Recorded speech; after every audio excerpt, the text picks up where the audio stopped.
우리가 이 얘기를 많이 합니다. 옛사람을 벗어버리고 새사람을 입으라라는 말씀을 이야기를 많이 하는데 이것이 어떤 의미일까는 우리가 명확하지 않아요.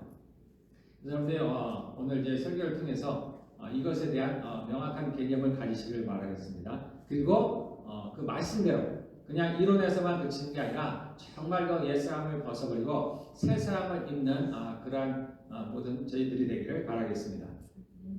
예, 성경에서 새사람 옛사람이란 말이 있습니다. 좀 대립되는 말로 새사람 옛사람, 그와 같은 표현으로 뭐냐면 속사람 겉사람이 있습니다. 속사람 겉사람. 자, 그와 비슷한 말로 영에 속한 사람 또는 육에 속한 사람이라고 있습니다. 그래서 영의 옷, 육의 옷이다 이런 표현을 합니다. 새 사람이라는 얘기는 우리가 이제 영의 사람이 됐다는 뜻이에요. 그래서 새 사람, 속 사람, 영에 속한 사람. 반대는 옛 사람, 겉 사람, 육에 속한 사람. 이것이 여러 가지로 표현을 했지만 다 비슷한 뜻입니다. 그래서 여기 나온 대로 옛 사람을 벗어버리고 새 사람을 입으라. 겉 사람은 날로 후퇴해져. 겉 사람은 날로 약해지라고. 속 사람은 날로 강건해지는. 그래서 과연 우리가 옛 사람이 도대체 뭔지, 그러면 새 사람은 도대체 뭔지, 어떻게 하면은 우리가 옛 사람을 벗어버리고 새 사람을 입을 수 있는지 오늘 우리가 한번 보도록 하겠습니다. 자, 그럼 옛 사람, 새 사람이라는 얘기는 나라는 얘기죠. 공통적으로 나라는 얘기예요. 근데 나에게 옛 사람이 있고 새 사람이 있고 나에게 겉 사람이 있고 속 사람이 있다는 겁니다. 내가 그렇다는 얘기예요. 그러니까 상당히 쉽지가 않은 얘기입니다.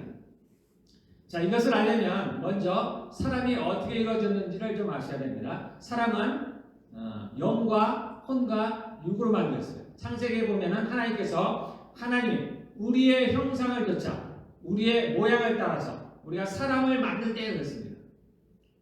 그러니까 처음 아담을 만들었을 때는 어떻게 만들었냐면 하나님의 형상과 하나님의 모양을 좇아서 만들었습니다. 여기에는 외형뿐만이 아니라 우리의 모습이 예수님과 비슷하죠. 하나님과 비슷합니다.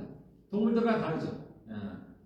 우리가 계시록 보면 하나님의 모습이 좀 나옵니다. 우리랑 비슷합니다. 그래서 외형이 비슷해요. 그런데 외형뿐만이 아닙니다. 우리가 해석으로는 우리가 하나님의 형상을 좇아 또는 하나님의 모양이라고 표현을 했지만 그것은 외형뿐만 아니라 내면도 마찬가지예요. 그래서 우리가 하나님의 이 속도 하나님을 좇아서 만들었어요. 그래서 하나님께서 삼위일체 하나님이시죠. 성부 하나님, 성자 하나님, 성령 하나님. 그래서 창세기에는 뭐라고 표현했냐면 우리의 형상을, 나의 형상이 아닙니다. 우리의 형상을 좇아 우리의 모양을 따라. 삼위일체 하나님이세요. 우리는 그를 좇아서 만들었기 때문에 사람도 영과 혼과 육으로 만들었습니다. 우리가 아는 피조물 중에서 영과 혼과 육 이렇게 셋으로 만들어진 건 사람뿐이 없습니다. 그러니까 특별히 사람만이 하나님의 형상과 모양을 좇아서 만들었습니다. 자, 이렇게 사람이 혼과 영과 육으로 되는데 지금 우리는 사람들은 어떻게 분리하죠? 보통 육체와 정신 이렇게 두 개로 나눕니다. 보통 그렇게 된 이유가 어떤 이유냐면 바로 아담의 범죄 때문입니다. 아담이 하나님께서 먹지 말란 선악과를 먹으러 말미암아 즉 하나님의 말씀에 순종하지 아니함으로 말미암아 이제 죄가 들어오게 됐습니다. 아담과 하와는 에덴 동산에서 쫓겨나죠. 그리고 이 땅에 죄가 들어왔어요. 죄가 들어오고 사망이 들어왔습니다. 그래서 에베소에 보면은 에베소 2장 1절에 우리의 허물과 죄와 허물로 죽었던. 그래서 우리는 죽었다고 표현합니다. 죽었다는 거예요. 무엇이 죽었냐면 우리의 영이 죽은 거예요. 그래서 원래는 하나님께서 사람을 영과 혼과 육으로 만들었는데 아담과 하와가 범죄함으로 말미암아서 사람의 영이 죽음을 맞이했습니다. 그리고 이 세상에 뭐가 들어왔냐면 죄가 들어왔어요. 죄가 들어오니까 죄의 대가는 사망이에요. 그러므로 사망이 같이 들어오겠습니다. 근데 세상에 들어온 이 죄가 어디로 들어왔느냐? 사람에게 들어왔어요. 사람. 우리가 소위 원죄라고 많이 부릅니다. 사람 안에 죄가 들어왔어요. 그래서 여기 우리가 겉사람이라든가 속사람 또는 새사람과 옛사람을 우리가 표현할 때 여기서 뭐라고 표현하냐면 옷을 가지고 표현합니다. 그래서 옛사람을 벗어버리고 옷을 벗듯이 옛사람을 벗어버리는 거예요. 새사람을 옷을 입듯이 새로 입으라는 겁니다. 이 죄가 사람에게 들어와서 이것이 마치 우리 사람이 옷을 입듯이 이 죄라는 것을 입게 됐다는 거예요. 그래서 마치 이 옷이 이 우리의 몸과 마치 하나가 되는 것 같아요. 하나. 그래서 우리는 생각하기를 어떤 사람은 어떻다라고 표현하죠. 어떤 사람은 참 음란해. 어떤 사람은 성격이 포악해. 어떤 사람은 게을러. 어떤 사람은 자기 자랑을 잘해. 그래서 우리가 그 사람들의 성격이라고 표현합니다. 그러나 정확하게 얘기하면 이 죄예요, 죄. 죄가 우리와 하나가 돼서 정확하게 얘기하면 우리의 혼과 하나가 돼가지고 마치 나인 채 가정하는 거예요. 속이는 겁니다. 이게 얼마나 연합이 됐냐면 우리조차도 구분을 못해. 우리조차도 이게 나인지 죄인지 구분을 할 수가 없어요. 이제 하나님께서 저에게 제 안에 있는 죄를 차고 드러내세요. 제가 생각지 못했던 것들, 그런 죄들을 얼마나 내가 자존심이 있는지 또는 거만한지 사랑이 없는지 그걸 드러내죠. 그러다 보니까 제가 뭐가 느껴지냐 도대체 내가 누군지를 모르겠어요. 하나님 도대체 제가 누굽니까? 내가 누구냐. 이런 것들이 모두 죄인데 죄와 나를 구분할 수가 없어요. 도대체 죄는 무엇이고 나는 누구입니까? 구분하기가 없어요. 그래서 우리의 혼과 이 죄가 거의 혼연일체가 되어버렸어요. 그래서 우리가 세상 말로도 3살 버릇이 8가지 간다는 거예요. 그것을 바꾸기가 너무나 어려워요. 나에게 입혀진 이 죄의 옷이 이 옛사람의 옷을 벗기가 세상 사람도 어렵고 우리도 어렵고 너무나 어려워요. 그래서 성경은 뭐라 그래요? 차라리 죽으라는 거죠. 우리 힘으로 어떻게 할 수가 없는 거예요. 그래서 너희가 죽은 줄로 여겨. 성경에서 우리가 예수 그리스도의 제자가 되는 방법이 뭐예요? 나를 부인하라 그러잖아요. 이게 그 얘기입니다. 내가 그 죄로 말미암아 타락해버렸기 때문에 차라리 나를 죽은 줄로 여기라. 근데 우리가 죽지 않았죠. 그러니까 성경은 뭐라니까? 죽은 줄로 여기라. 죽은 줄로 여기라. 그러니까 너를 부인하라는 거예요. 내가 나를 어떻게 부인해? 어렵습니다. 이게 약간 딜레마 같아요. 내가 나를 어떻게 부인해? 우리 힘으로는 안 되는 거예요. 어쨌든 지금 우리 사람의 모습이 지금 이와 같습니다. 그래서 죄와 하나가 돼가지고 마치 이 죄가 나인 것처럼 여겨지는 거예요. 이걸 가지고 우리가 성경에서 옛사람이다 또는 겉사람이다. 영이 죽었기 때문에 육에 속한 사람이다 이렇게 표현합니다. 자, 그리고 이제 그러면 우리가 예수님을 믿음으로 말미암아서 고린도후서 5장 17절에는 그런즉 그리스도 안에 있으면 새로운 피조물이라. 새로운 피조물이라. 이전 것은 지나갔으니 보라 새 것이 되었도다. 예수님을 믿으면 우리가 뭐라고 표현합니까? 거듭난다라고 표현하죠. 영어로 born again. 그럼 뭐가 거듭났어요? 죽었던 영이 새로 살아난 거예요. 그래서 다시 태어난 겁니다. 그래서 영이 살아나지 않으면, 즉 거듭나지 않으면 하나님의 나라를 알 수가 없는, 볼 수가 없는. 그래서 세상 사람들에게는 아무리 우리가 성경을 얘기해도 하나님을 전해도 하나님의 나라를 볼 수가 없어요. 그런데 우리가 믿음으로 말미암아 거듭나게 되면은, 성령으로 말미암아 거듭나게 되면은 이 하나님의 나라가 보여지는 거예요. 눈으로 보여진다는 얘기가 아니고 우리가 마음으로 깨달아지는 거예요. 그러니까 하나님이 살아계신다는 것을 알게 되는 거예요. 누가 가르치지 않아도. 그래서 천국과 지옥이 믿어지는 거예요. 새로운 생명이 태어나기 때문에 예전에 감당하지 못했던 것을 이제 새로 태어난 나의 영이 그것을 감당하게 되는 겁니다. 그리고 여기 한 가지 특별한 게 더 있어요. 예전에는 없었던, 구약에는 없었던 한 가지가 여기 더해졌습니다. 뭐가 더해졌냐면 성령인 거죠. 그래서 너희가 예수를 믿으면 내가 성령을 선물로 주리니. 그래서 성령을 우리에게 주었어요. 예수를 믿는 모든 신약의 사람들에게는 특별히 성령이 없어요. 성령. 그래서 성령과 우리가 하나가 되었어요.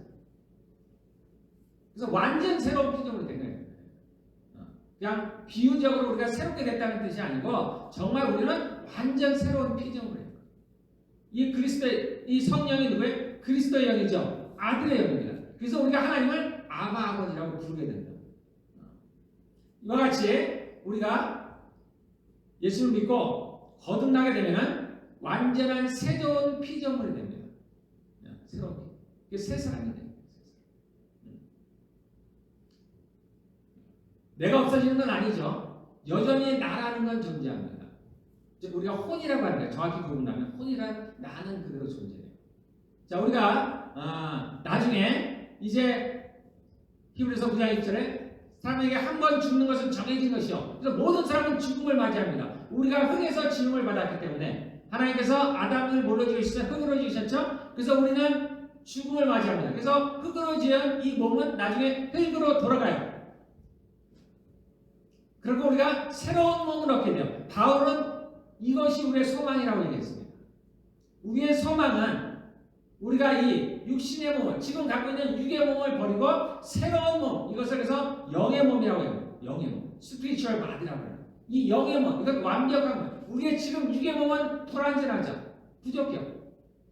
이것도 하나님이 어마어마하게 잘 만드셨지만 우리가 이것을 가지고 우리가 죽음을 맞아요. 질병을 맞아요. 약해져 가는 거예요. 죄 때문에. 그래서 이거는 죽을 수밖에 없습니다. 죽으면 이제 하나님께서 우리에게 새로운 몸을 주시는데 그것이 영의 몸이라는 거예요. 그냥 우리가 예수님과 같이 변화되는 거예요. 그래서 몸은 이렇게 바뀌어요. 이 육신은 죽고 땅으로 가고 새로운 몸을 얻습니다. 우리가 부활할 때. 우리의 영은 과거에 이제 아담의 범죄로 죽었죠. 그리고 지금 우리가 부활한 새로운 영을 얻었어요.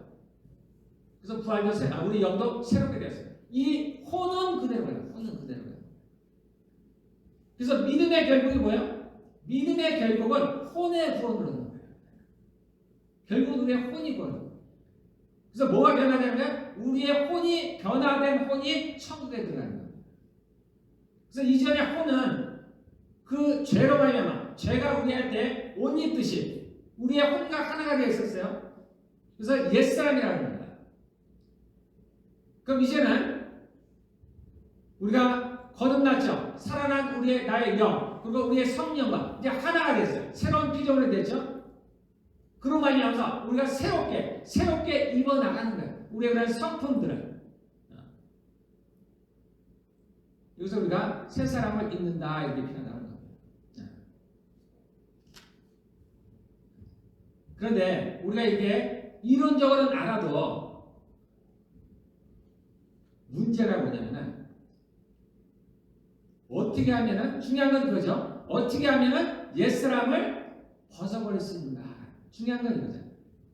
우리가 그런 이론적으로 몰라도 어떻게 하면 내가 새 사람을 입을 수 있는지, 즉 내가 바뀔 수 있는 이것을 로마서 12장에는 뭐라고 표현했어요? 우리가 마음을 새롭게 함으로 변화를 받아. 같은 얘기예요.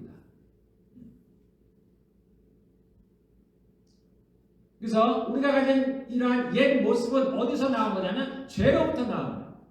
그 죄의 열매예요. 죄의 열매. 이제 성령께서 우리한테 오셨으니까 성령의 열매들이 맺어요. 그래서 새 사람을 입는다는 것은 그 성령의 열매들로 말미암아서 우리가 새롭게 되는 것을 말해요.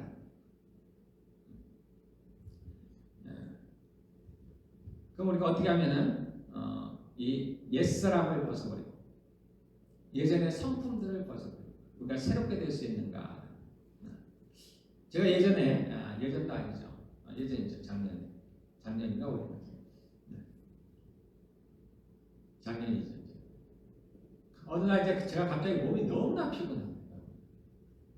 평상시에 제가 몸이 피곤하기도 한데 그런 피곤함과는 전혀 다른 피곤함이에요. 너무나 몸이 피곤해요.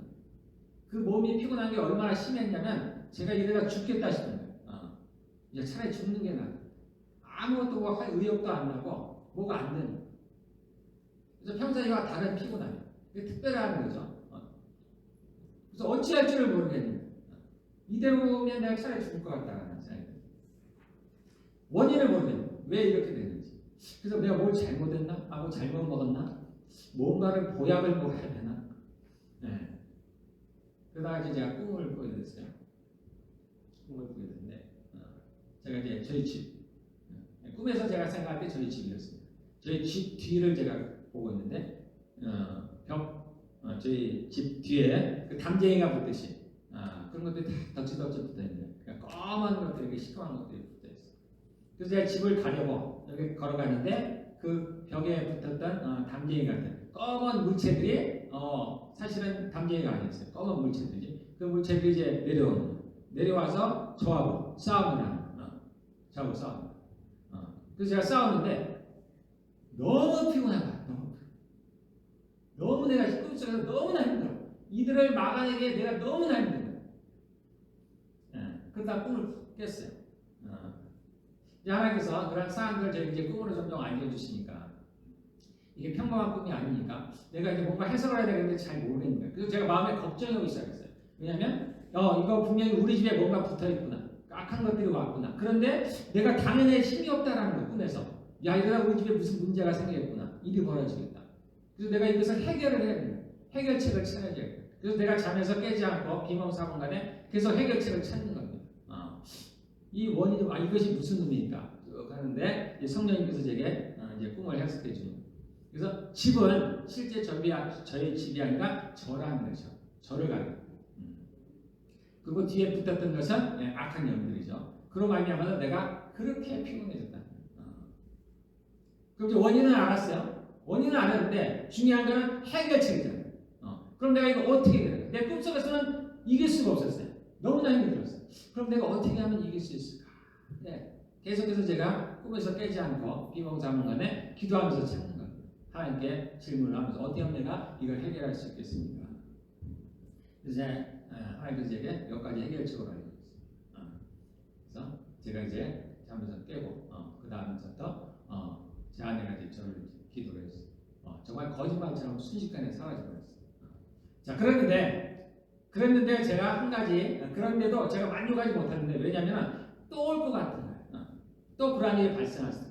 그럼 어떻게 하면 이것이 원천적으로 다 해결이 될까? 그때 하나님께서 내가 해결책을 알려준 게 세 가지였었는데, 마지막에 뭐였었냐면, 하얀 세마포 옷을 저한테 입혀주는 거였어요. 하얀 옷을 입혀주는 거예요. 그런데 그것을 입으면 더 이상 이제 그런 일이 없다는 거예요. 그것을 입으면 괜찮다는 거예요. 그런데 제가 그것을 어떻게 입는지를 모르겠어요. 다른 방법을 썼어요. 저한테 기도를 하면 된다 하시더라고요. 안수에 기도하면 된다. 그래서 제 아내가 저한테 손을 얹고 안수 기도를 했어요. 그래서 이제 사라져버렸습니다. 근데 제가 그것을 완전히 없애려면 제가 하얀 세마포 옷을 입어야 되는데 도대체 이건 어떻게 입는지를 모르겠어요. 우리가 이제 요한계시록 보면 세마포 옷이 나오죠. 나중에. 그러니까 내가 지금 현재로서 이 옷을 내가 어떻게 입는지를 모르겠어요. 근데 제가 이번에 설교를 준비하면서 하나님께서 그거라고 저한테 알려주셨어요. 새 사람을 입는 것. 이것이 그 옷이라는 것을 제가 알려줬습니다.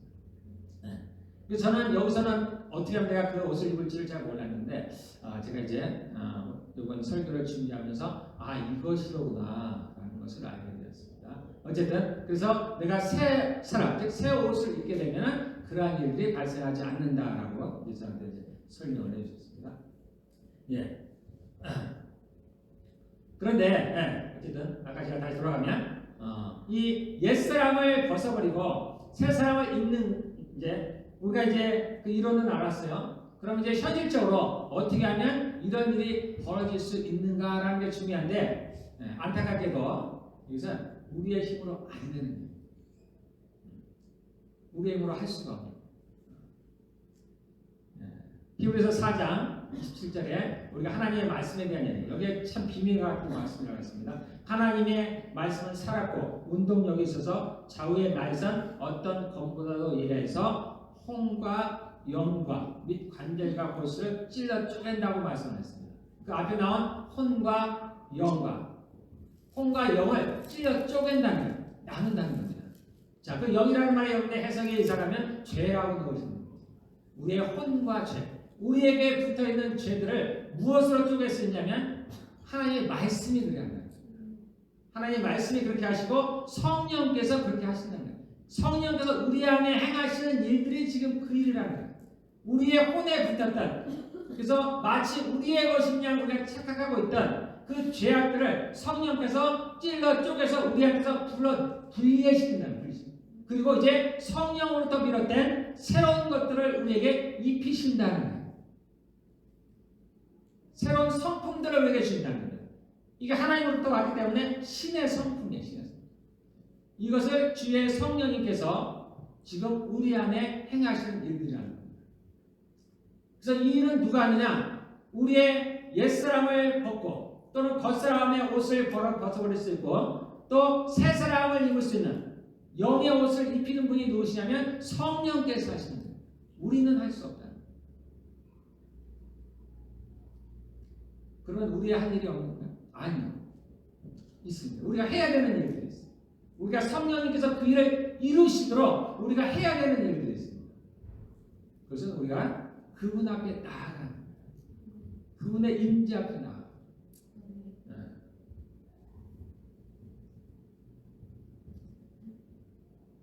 그래서 늘 결론은 항상 같아요. 항상 같아요. 우리가 하나님께 나아가는 방법이 뭐가 있어요? 그분 앞에 예배의 자리를 나옵니다. 이것이 우리가 이제 하나님의 자녀가 됐습니다. 그냥 어떤 형식적인 그러한 것들이 아니에요. 지금 우리가 눈에 보이지 않지만 굉장히 치열한 싸움을 싸우고 있습니다. 그 싸움이 어디에서 이루어지냐면 우리 안에서 벌어지고 있습니다.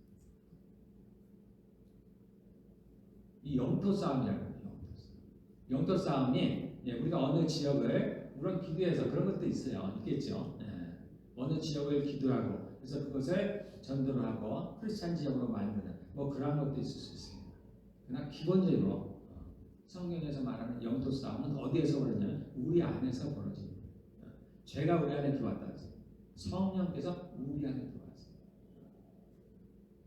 그럼 죄가 주로 어디에 들어왔어요? 제가 항상 기도할 때 배에 손을 얹고 기도하죠. 죄가 어디에 들어와요? 배에. 그래서 성경은 뭐라 그래? 그들의 신은 배요. 그래서 우리 죄가 어디로 오냐? 배에 들어왔어요. 성령은 어디 들어왔어요? 너희 배에서 생수의 강이 넘쳐나요. 성령도 배에 오셨어요. 즉 전쟁. 우리는 느끼지 못하는, 우리는 알지 못하는 그런 전쟁이 벌어집니다. 하나님과 어둠의 영들 간의 싸움이 벌어져요. 우리 안에서. 그래서 영토를 누가 많은 영토를 차지하는 그 얘기는 우리의 모습이 어떻게 변화되는가 하는 이 싸움이 매일같이 벌어지는 것은 우리가 누구에게 순종하느냐에 따라서 내가 죄에 순종하면 죄의 영토가 많아져. 나라는 땅에서 우리가 성령에 순종하면 하나님의 나라가 늘어나는 내 안에서 우리가 그것을 가지고 천국에 갑니다. 이 싸움이 우리한테 벌어집니다. 그래서 성령께서 그 싸움을 잘 싸울 수 있도록 전쟁은 누가 계속했어요? 하나님이 계속했습니다. 우리가 싸우기는 어려워요. 우리가 막을 당해내기가 쉽지가 않습니다. 보이지 않아요. 그래서 전쟁은 하나님이 계속했어요. 그분이 싸울 수 있는, 잘 싸울 수 있는 길을 내줄 수 있는 건 우리입니다. 그래서 우리가 그분의 임재 가운데 나와야 돼요. 그분 앞에 나와야 됩니다. 그래서 그분 앞에 나올 수 있는 첫 번째 길은 예배예요. 그래서 예배의 자리로 와야 됩니다. 그분의 임재 앞에 와야 돼요. 그래서 그분의 기름이 우리 안에 흘러들어와야 돼요. 다 같은 얘기예요. 성령 충만을 받으라, 성령의 기름 부음이 있다. 다 같은 얘기입니다. 성령이 우리 안에 충만히 임하시도록 해요. 우리 볼 때는 우리 몸이 작잖아요. 아니, 이거 우주와 같습니다. 우리 좁은 안에 성령님께서 이 악한 영들과 같이 옆에 있는 그런 거 아니에요. 이 땅에 사는 우리에게나 이러한 공간들이 있는 거예요. 영들의 세계는 그런 것이 없어요. 그래서 첫째는 우리가 예배의 자리에 나와야 돼요. 그래서 구약에 십계명에 보면은 안식일을 지키라. 그래서 지금은 그거는 구약에 대한 얘기고 지금은 바뀌었으니까 우리가 그렇게까지는 안 해도 된다 이렇게 얘기하는 분들이 많습니다. 물론 왜 구약처럼 할 수는 없습니다. 또 큰 의미도 없어요. 지금은 그런 것까지는 필요 없습니다. 그러나 적어도 우리가 주일날 하루는 하나님께 나와야 돼요. 즉 주일 성수를 해야 됩니다. 아멘. 여러분들 이것을 여러분들 평생에 이거를 진짜 잘 강조하고 있어요. 여러분들 신앙을 무엇으로 지킬 수 있어요? 나의 힘으로 안 되잖아요. 해본 분들은 아시잖아요. 내 힘으로 안 돼요. 나도 내가 예배를 안 드리고 세상 사람들과 어울리면 순식간에 며칠이 안 돼서 제 믿음이 싹 사라져버린 거예요. 섰다 하는 자는 넘어지는. 이것은 육적인 싸움이 아니기 때문에.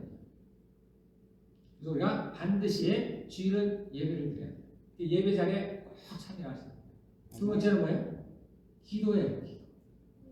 주님 앞에 나가는 방법이 기도입니다. 여러분들 매일 정말 매일 가요. 하나님께서 저에게 매일 상번제를 드리라고 말씀하셨어요. 구약에 이 제사장들이 제사를 지냈어요. 늘 제사를 지냈는데 그들이 매일같이 드리는 제사가 뭐냐면 상번제라는 거죠. 상이라는 게 뭐 위라는 뜻이 아니고 항상이라는 뜻이에요. 항상 드리는 제사다. 번제라는 건 태워서 드리는 거죠. 항상 드리는 번제가 있어요. 제사장들. 언제 지내냐면 아침과 저녁이에요. 그 하나님께서 저한테 너도 상번제를 드리라고. 제가 아침 저녁으로 하나님께 기도를. 근데 저뿐만이 아니죠. 우리는 다 주님 앞에서 거룩한 나라. 우리는 왕 같은 제사장이죠. 우리는 다 제사장이에요. 저뿐만 아니라 여러분들도 다 마찬가지예요. 그래서 그분 앞에 제사를 드려야 돼요. 그러니까 여러분들도 이와 같이 하셔야 됩니다. 그래서 최소한 하루에 한 번은 여러분들이 주님 앞에 나오셔야 돼요. 기도의 자리로 나오셔야 돼요. 처음부터 오래 할 수는 없겠죠. 길게 하세요. 하다 보면 뭘 기대해야 될지도 모르겠고 매일 똑같은 얘기를 반복하나? 뭐 그럴 수도 있고. 근데 하다 보면 주님과 관계가 생깁니다. 여러분 처음 친구를 만났을 때 돼요.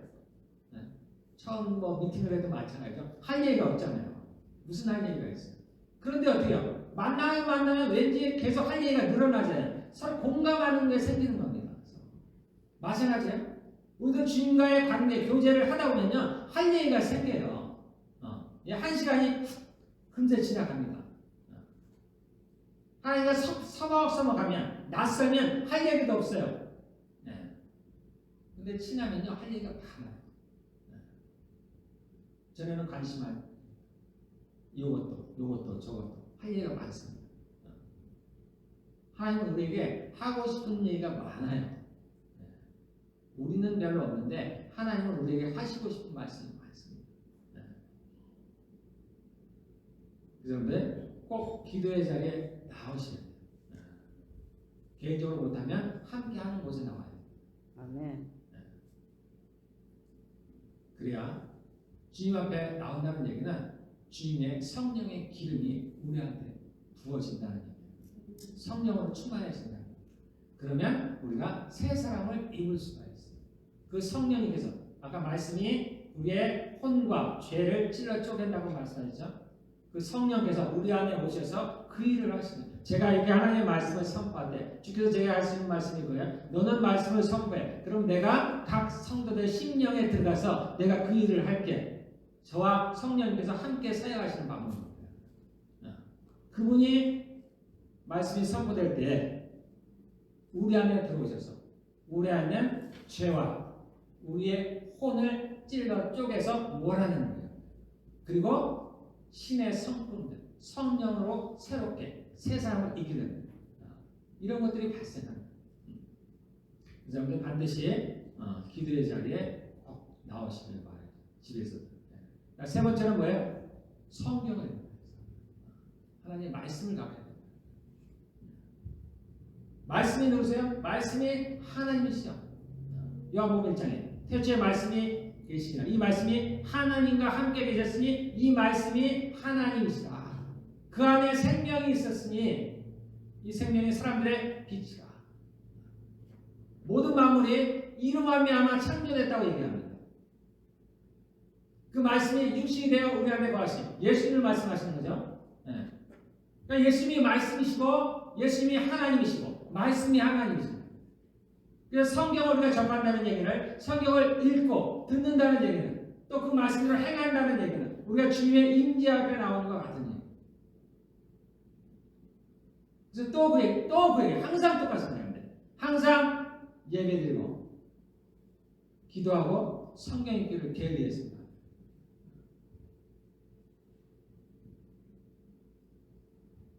여기서 벗어나면은 우리의 믿음이 떨어지는 건 순식간이라는 거예요. 우리가 쌓기는 어려워도 허물기는 쉬운 겁니다. 이 성경이 단순히 구원의 메시지만은 아니라고 했습니다. 이것이 우리를 심판하실 때 이것이 법전으로 사용됩니다. 하나님 이 말씀대로요. 하나님이 심판하실 때 이 말씀과는 다르게 심판하는 게 있다면 우리가 이 말씀을 가지고 하나님 앞에 변론을 할 수가 있습니다. 저는 그럴 수 있다고 생각해요. 주님은 그걸 받아들이실 거라고 저는 생각합니다. 주님은 정말 공정하신 분이죠. 주님은 이 법대로 심판해요. 그래서 주님이 자주 말씀하시는 게 있어요. 나는 이미 얘기했다. 이미 얘기했다. 내가 이미 성경에 기록해 놓았어. 우리가 어둠을 구분하는 것 중에 하나는 뭐냐면 성경이에요. 성경이 없는 얘기를 할 때, 성경에 그릇된 얘기를 할 때, 이것은 하나님으로부터 온 것이 아니다라고 우리가 판단하는 겁니다. 근데 그 판단을 하려면 어떻게 해야 돼요? 성경을 알아야 돼요. 듣는 것만으로는 안 돼요. 읽어야 돼요. 읽고 정말 그러한가? 제가 여러분들의 말씀을 전해도 설교를 해도 저것이 맞는 얘기인가? 정말 그러한가? 여러분들 한번 상고해봐야 돼요. 무엇을 가지고? 성경을 가지고. 그러려면 어떻게 해요? 성경을 읽어야 돼요. 이 안에 보물이 있다고 얘기해요. 이 안에 생명을. 너희가 영생을 얻기 위해서 그것을 찾으려고 성경을 상고하거니와 성경을 읽거니와 이 성경이 나에 대해서 얘기하고 예수님이 말씀하시죠. 너희가 영생을 얻으려고 성경을 연구하거니와 이 성경 안에 영생이다. 생명이 있다는 거예요.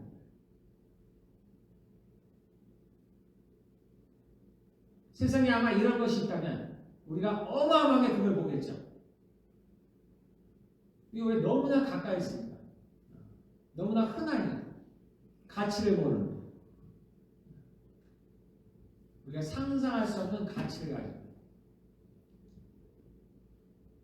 성경에 박사가 되라는 얘기가 아닙니다.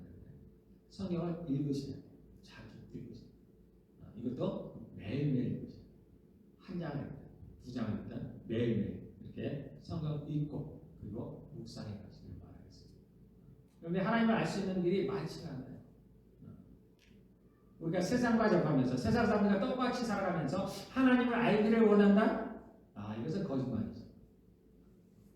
그리고 하나님을 알 수가 없어요. 여기 세 가지 꼭 하시길 바랍니다. 첫 번째 뭐라고요? 예배 꼭 참석하시고. 두 번째는 뭐야? 기도. 하루에 한 번씩이라도 꼭 기도의 자리에 앉으셔야 돼요. 그래서 제가 여러분에게 방언하기를 바랍니다. 방언을 매일 하셔야 돼요. 방언은 우리가 일반 우리가 말로 이렇게 하나님 앞에 10분 기도하기가 쉽지 않죠. 어려워요. 계속 뭔가를 생각해내야 되고 어렵습니다. 방언하는 10분 기도하는 게 아주 쉬워요. 여러분들이 다 방언하기를 바랍니다. 그리고 방언으로 매일같이 기도하기를 바랍니다. 그리고 세 번째 하나님의 말씀을 가까이 합니다. 여러분들 매일같이 그렇게 읽으시길 바라겠습니다. 그래서 우리가 옛사람을 벗어버리고 새사람을 입는 방법은 그분 앞에 나오는 방법밖에 없습니다. 물론 세상 사람들도 가끔 자신의 모습을 변화시키고 우리가 그런 모습을 보죠. 특별한 경우잖아요. 일반적으로는 쉽지가 않은 거예요. 이 일을 성령님께서 하시는 거예요. 성령님께서 이 땅에 오셔서 하시는 일이 그거예요. 그분을 보혜사라고 얘기하죠. 보혜사라는 자는 간단히 얘기하면 헬퍼라는 얘기예요. 도우시는 분이에요. 누구를 돕냐? 우리를 돕는 거예요. 우리를 도우시는데 우리의 어떤 모습을 도우세요? 우리가 신의 성품을 갖게 되도록 예수님의 장성한 분량에까지 이르도록 도우시는 게 성령님이세요. 단순히 구원만 있는 게 아니에요. 구원이 끝이 아니에요. 구원을 받은 이미 시작이에요. 시작. 만약에 구원이 끝이라면 우리가 예수를 믿는 그 순간에 또는 그 다음 날에 성령님께서 우리를 데려가시겠죠. 그 나라로. 구원을 받았으면 됐으니까. 목표를 이루셨으니까. 근데 그렇지 않잖아요.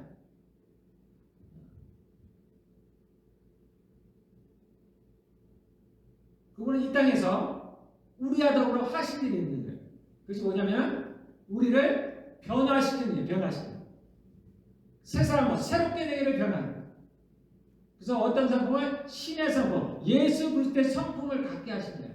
지금 우리가 이게 초라하게 보여도 별거 아닌 것 같이 보여도 천국에 가면 우리는 하나님의 가족이에요. 왕의 가족이에요. 왕의 가족. 왕의 가족 중에서 누구예요?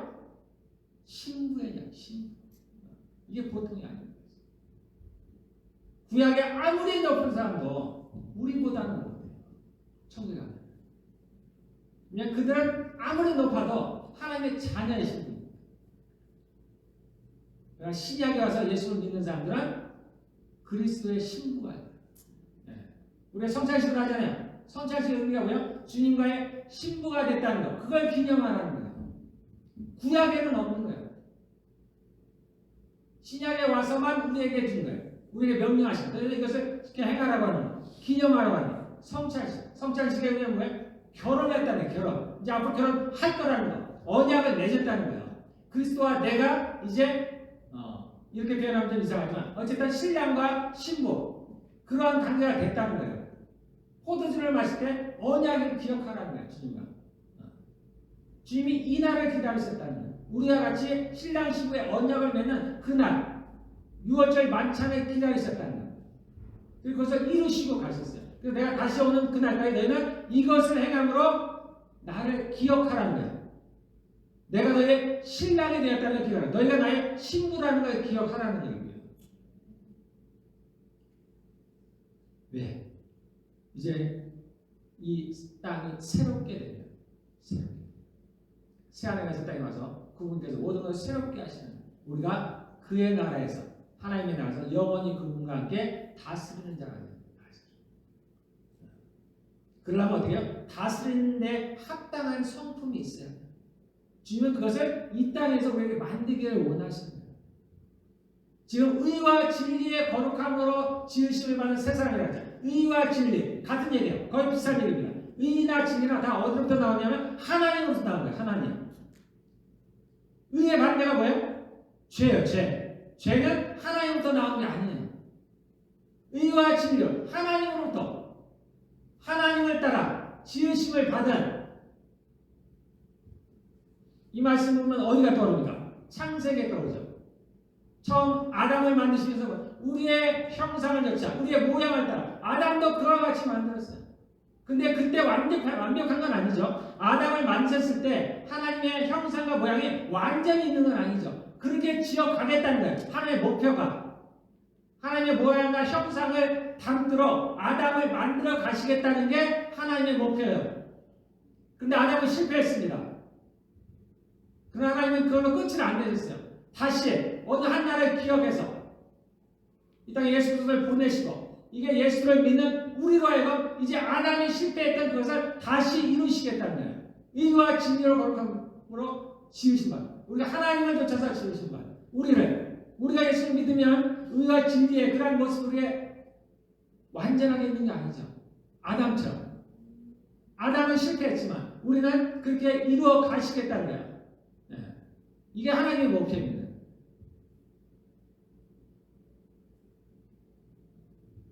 그래서 우리가 이 땅에서의 삶의 목표가 뭐예요? 구원, 그건 시작이에요. 시작. 가장 중요하죠. 물론 돈 받는 게 중요합니다. 그러나 그건 시작이에요. 내 구원을 받는 시작이에요. 마치 이스라엘 백성들이 애굽에서 나온 것 같아요. 그럼 끝이 아니잖아요. 그들이 어디 들어가요? 가나안으로 들어가요. 가나안에 들어갔더니 어떻게 했어요? 젖과 꿀이 흐르는다. 하나님께서 안식을 주신다고 했어요. 근데 실제 가보니까 어때요? 전쟁만 하죠. 전쟁. 평생 전쟁만 하죠. 우리가 예수를 믿으면 모든 것이 다 잘 아니죠. 그럴 수가 없고 우리도 싸워야 되는 거예요. 싸워야. 가나안 백성을 몰아내요. 가나안의 7 백성을 7 족속을 몰아내야 비로소 그것에 안식이 오는 거예요. 우리도 마찬가지입니다. 우리 안에 성전을 삼았죠. 성령이 오십니다. 그럼 우리 안에 있는 가나안 7 족속을 몰아내야 되는 거예요. 아까 얘기한 옛사람을 말하는 거예요. 나의 겉사람을 이것을 몰아내야 돼요. 그러기까지는 우리에게 이 안식이 없는 거예요. 여러분들이 왜 고난이 있는지 아십니까? 내가 죄를 짓지 않았는데 죄를 지으면 고난이 와요? 당연히 옵니다. 죄에 따른 벌이 오는 거예요. 그건 얘기할 것도 없어요. 근데 내가 죄를 범하지도 않았는데 나에게 고난이 왜 찾아옵니까?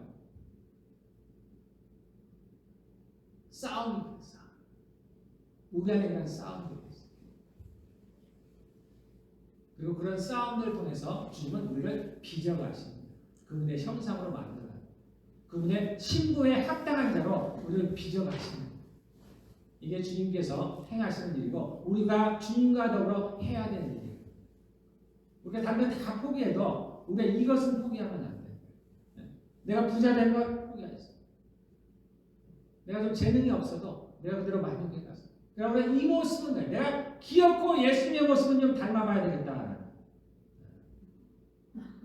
내가 거룩하게 되도 거룩하게 맞아. 우리가 처음 예수를 믿을 때는 어때요? 이게 도대체 말이 안 되죠? 아니 우리가 어떻게 거룩해 되죠? 저는 그랬어요. 내가 온전하니 너희도 온전하라. 아니 그냥 하시는 말씀이겠지. 내가 거룩하니 너희도 그냥 하시는 말씀이겠지. 내가 나를 보니까 그거는 뭐 도대체 될 수가 없는 일이에요. 근데 주님의 목표가 이거라니까요. 제가 이제는 알겠어요. 내가 그 길을 향해서 가야 되는구나. 그 모습을 향해서 가야 된다. 우리가 돈을 잃으면 굉장히 아까워하죠. 슬퍼합니다. 심지어 싸우게 돼요. 근데 내가 화내는 거에 대해서는 별로 생각지가 않아요. 내가 다른 사람을 덮지 않는 거에 대해서 아무렇지도 않게 넘어가요. 반대로 하죠. 내가 화를 냈을 때 성내는 것이 하나님의 일을 이루지 못합니다. 야, 내가 주의 말씀을 순종하지 못했구나. 내가 그분의 모습을 닮아가지 못했구나. 내가 오늘 또 실패를 했구나. 내가 누구를 용서하지 못할 때, 사랑하지 못할 때, 내가 친절하지 못할 때, 내가 실수했구나. 오늘 실패했구나. 그것을 안타까워야 돼요. 내가 내일은 다르야지. 좀 내일은 바뀌어야지. 또 내가 그 사람을 만났을 때 다음에는 좀 내가 다르게 돼야지. 내가 지금은 약해서 못했지만 내가 다음에는 조금 더 친절해 봐야지. 내가 좀 손을 좀 베풀어 봐야지. 내가 지금은 용서를 못했는데 내가 내일은 조금 용서해 봐야지. 우리에게 이러한 모습이 있어요. 돈은 좀 잊어버려도 그래 한번 잃어버려. 끊어요. 이거 여러분들 마음속에 하나님 저에게 하시는 늘 말씀이 있어요. 그거 아무것도 아니에요. 아무것도 아니에요. 제가 돈을 갖다가 저런 일을 하니까 내가 견적을 좀 잘못해서 손해낸다. 하나님 그거 아무것도 아니에요. 그런 건 하나님께 아무것도 아니에요. 아무것도 아니에요. 우리의 생각을 바꿔야 돼요. 마음을 바꿔야 돼요. 뭐가 중요한지를 알아요. 그래서 우리의 목표가 내가 기필코 이 땅에 사는 동안에 하나님의 모습, 예수 그리스도의 모습을 좀 닮아가야 됩니다. 그래서 내가 그 나라에 갔을 때 조금은 성장된, 성숙된 모습으로 정말 그리스도의 신부에 합당한 그러한 모습을 갖고 내가 그 나라에 가겠다라는 목표를 갖고 살아야 됩니다. 그렇게 하려면 내 힘으로 안 된다. 반드시 성령님과 함께 해야 됩니다. 이게 우리가 성령님과 동역하는 거예요. 그래서 그분이 일할 수 있도록 우리가 길을 내줘야 됩니다. 그래서 여러분들 예배하며 기도하며 또 이렇게 성경을 읽는데 여러분들 힘쓰시길 바라겠습니다. 자, 시간이 거의 다 됐으니까 여러분들 제가 25절 한번 빨리 한번 보겠습니다. 이랬을 때 우리의 겉으로 드러나는 모습이 어떤 모습인가? 우리가 옛사람이 이제 옛사람을 벗어버리고 새사람을 입었을 때 이것이 우리에게 겉으로 드러나는 이거는 결과예요. 이거 결과예요. 우리가 이것을 할 때 한 가지 알아야 될 게 있어요. 우리의 힘으로 안 된다는 거예요. 안 된다. 그래서 우리가 늘 하는 얘기가 있죠. 나는 안 된다라는 거예요. 이것을 깨달아가는 거예요. 처음에. 처음에는 내가 안 된다라는 걸 깨닫는 거예요. 그런데 이것으로 끝을 맺으면 안 돼요. 그 뒤에 반드시 어디로 벗겨야 되냐? 내가 성령 안에서 모든 것을 할 수 있다고 가야 되는 거예요.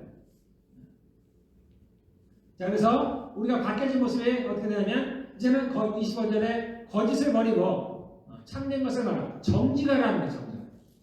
우리가 지체가 되면 이 얘기는 뭐냐면 먼저 믿는 자들과 함께 이렇게 하라는 얘기예요. 가까운 지체들 간에 성도들 간에 이제 우리가 거짓을 버리고 참된 것을 말하는 정직하라는 얘기입니다. 정말 정직해야 돼요. 심지어 주님은 우리가 선한 거짓말, 즉 하얀 거짓말도 별로 안 좋아하세요. 즉 마귀가 거짓말의 아버지예요.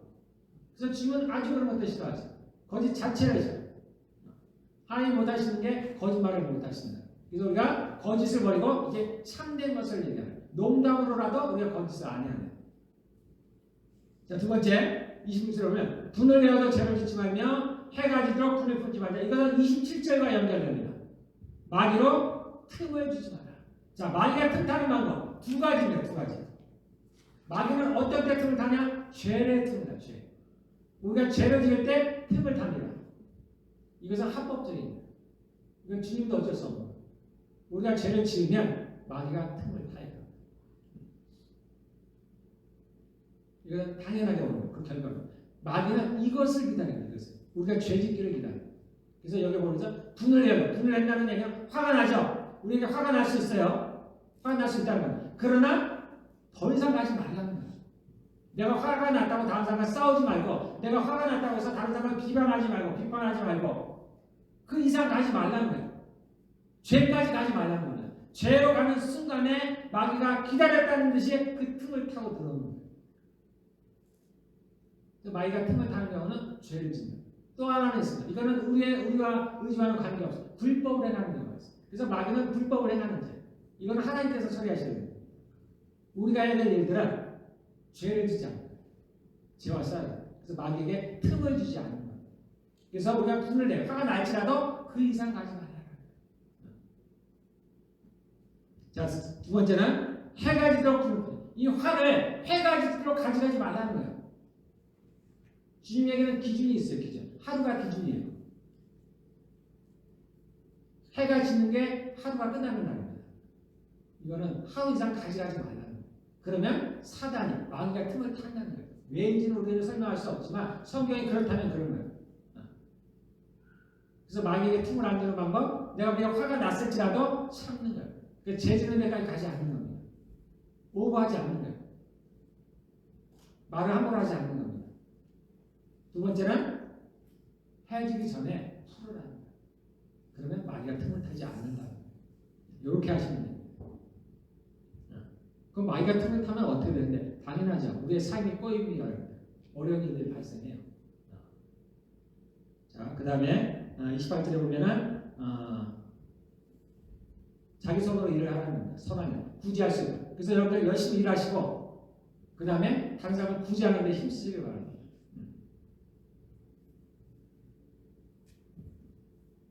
자, 그 다음에 29절에 자, 더러운 말을 제어버리고 선한 말을 하라. 그래서 은혜가 있게 하라. 더러운 말을 하는 게 우리가 하는 대로 아주 음란한 것들, 거짓된 것뿐만이 아닙니다. 특별히 우리가 가볍게 여기는 것을 다른 사람을 비방한다는, 비판한다는, 불만한다는, 불평한다는 이것이 더러운 것들. 이스라엘 백성들이 광야에서 왜 죽었어요? 그들이 불평이 많았기 때문에, 하나님께 늘 불평했기 때문에. 그래서 이런 불평과 불만은 아주 더러운 것들이에요. 다른 사람을 판단하고 해야 됩니다. 그래서 이러한 것들을 하지 말라는 얘기입니다. 대신에 선한 말을, 은혜되는 말을. 그래서 우리가 이제 우리가 예수님으로 새롭게 새 옷을 입는다는 얘기가 우리가 말투부터 바뀌어요. 그래서 거친 말들을 제하여 버리고 부드럽게 친절하고 온유하게 겸손하게.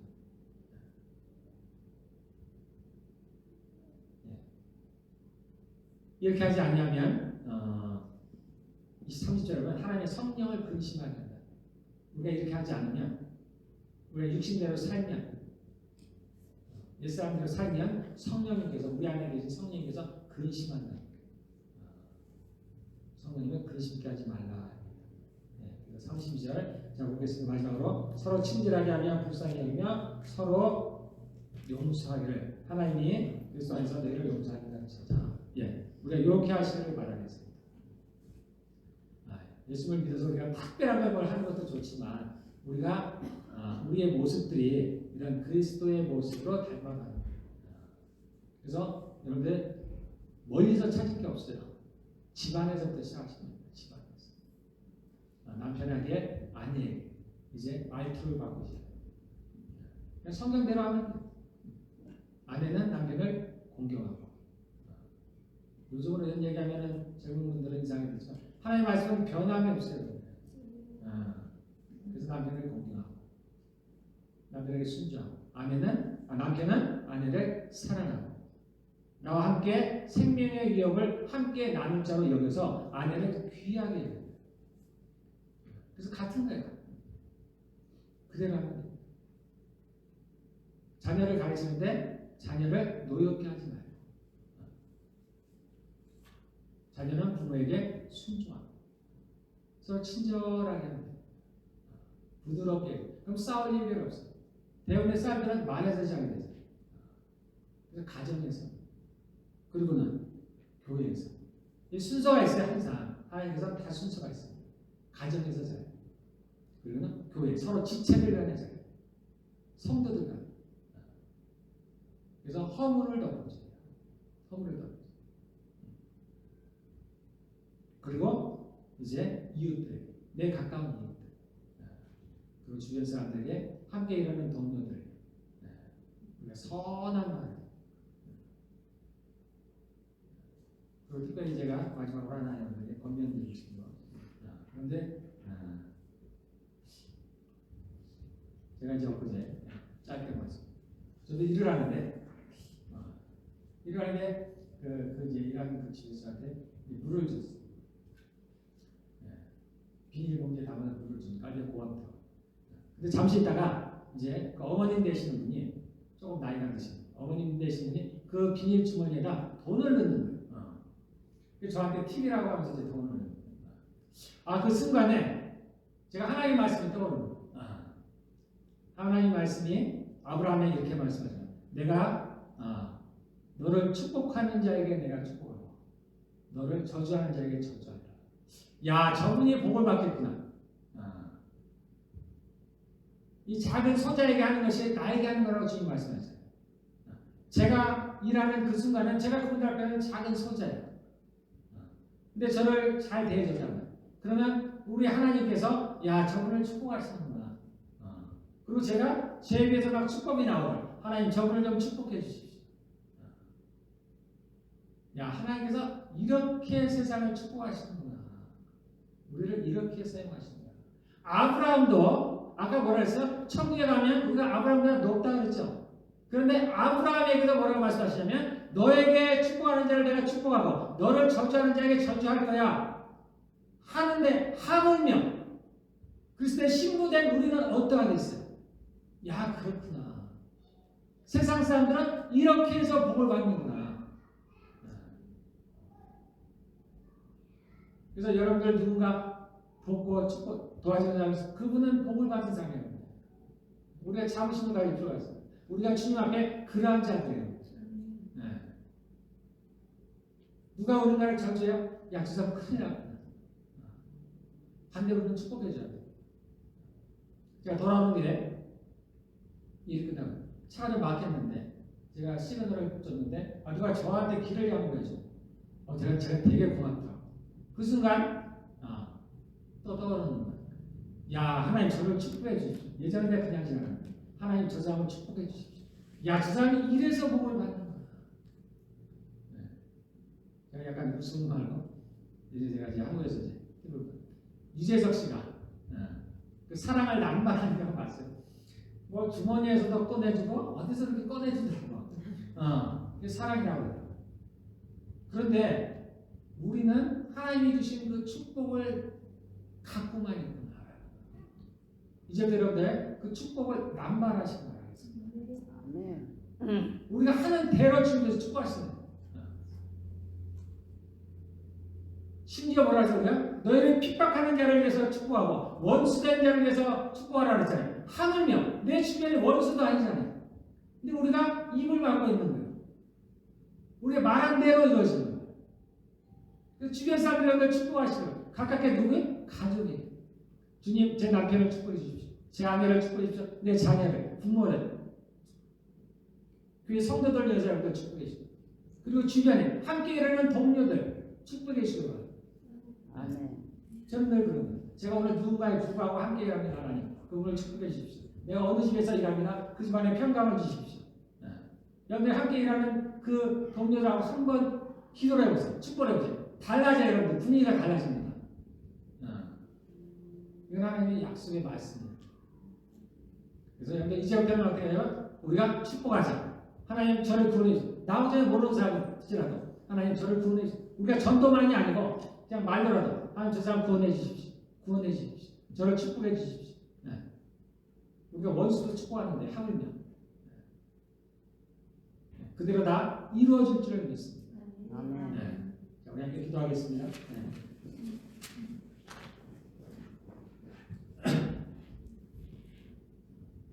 자, 이제 우리가 새 사람이 되었습니다. 그럼 새 사람답게 한번 살아가 봅시다. 옛날에 나는 이제 다 죽었어요. 그런데 옛날에 나는 다 죽은 겁니다. 내년 십자가에 죽은 줄로 여기라 죽었어요. 제가 주님께 자주 하는 말, 주님께 죽었습니다. 그래, 너 죽었다. 예, 죽었습니다. 나는 죽었어요. 내가 사는 건 이제 새로운 피조물로서 살아가는 겁니다. 옛날에 나는 이랬다 저랬다 아무 의미가 없어요. 지금의 내가 어떤